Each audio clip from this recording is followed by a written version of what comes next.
Consumer Math, we're starting a new lesson on understanding how to be consumers and go out and make purchases and comparative shop. So, the first lesson we're going to talk about is sales tax. Now, sales tax is typically added on to be sent to the state, but in some local areas, they might add an extra local tax onto their sales tax. So it's added on to your purchases, whether you're purchasing food out at a restaurant or you're purchasing a vehicle or you're purchasing gas. When you make purchases, the state implements some type of tax onto that and they collect their share. So in Pennsylvania, the sales tax rate specifically for all areas of Pennsylvania is 6%. Now, in two specific areas, one being Allegheny County, which is close to us, they add an extra 1% local tax onto that to make their sales tax be 7%. And if you go to visit the eastern portion of the state and you're in Philadelphia, they actually add on 2% to make that an 8% sales tax. Now, in Pennsylvania, when you're making a purchase, almost everything is taxable unless it is a necessity. Now, each state has their own rules, but in Pennsylvania specifically, they exclude things of need like clothing or shoes. Any type of clothing items and shoes and coats and things of necessity is not taxed in Pennsylvania. Now, if you go across the border to West Virginia or Maryland and purchase clothes in those states, they do have sales tax on their clothes. Another item that we do not pay for sales tax for is food.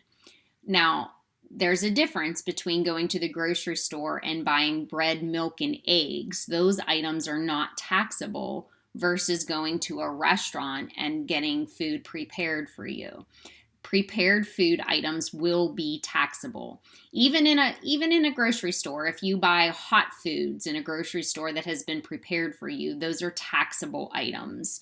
So you could check your sales receipt to see exactly what was taxable and what was not. Now, if we look at and we pay attention to be a good consumer, these sales tax rates, they might not look like it's a whole big difference.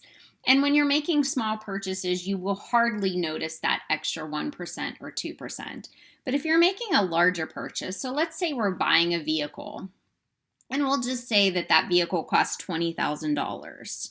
So if you purchase that vehicle in Washington County, you would pay 6% sales tax on that. That means that on top of the $20,000 for the purchase price, you would owe $1,200 in sales tax to the state. Now, if you buy that same car in Allegheny County, you're going to pay an extra percentage. So you're going to pay 7%, which means that $1,200 of it would go to the state. But, when I calculate 7%, that takes me to $1,400.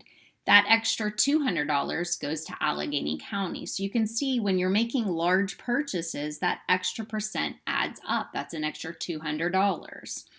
If I purchase that same vehicle in Philadelphia, we're going to have to pay $1,600 in sales tax. So for those big ticket items, you want to pay attention to the location and the sales tax rate. So how do we calculate sales tax? Sales tax is calculated by taking the total selling price. So you add all your items together. You'll notice they'll do this at the bottom of your receipt.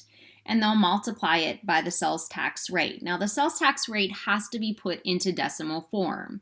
So if your sales tax rate is 6%, that needs to be divided out of 100. That's what the percent means. Or changed to 0.06, moving that decimal place 2 positions.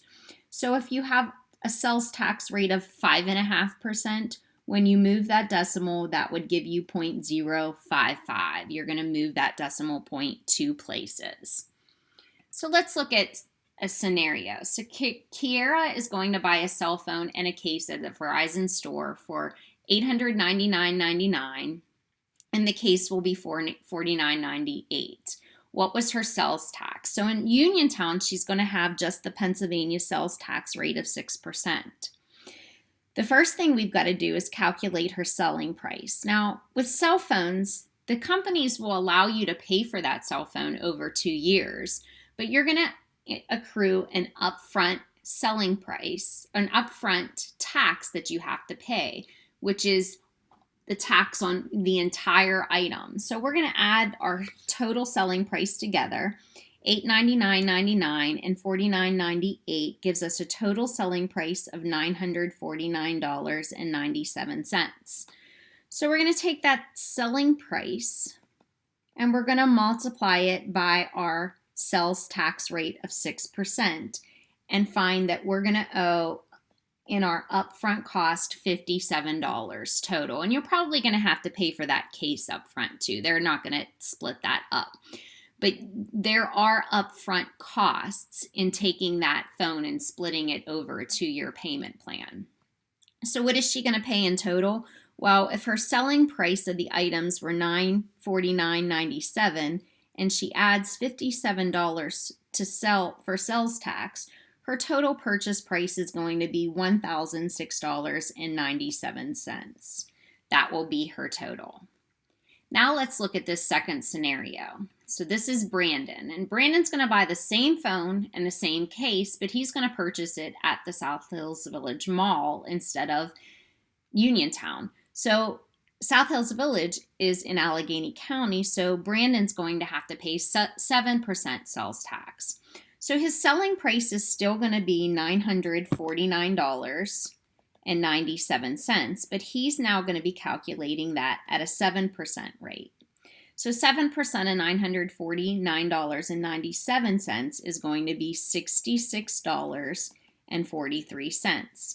So when he adds together his total, he's going to actually have to pay $1,016.47 as opposed to Kira's $1,006.97. He will pay $9. Oops, this was $47. He's going to pay $9.50 more because he purchased it in Allegheny County.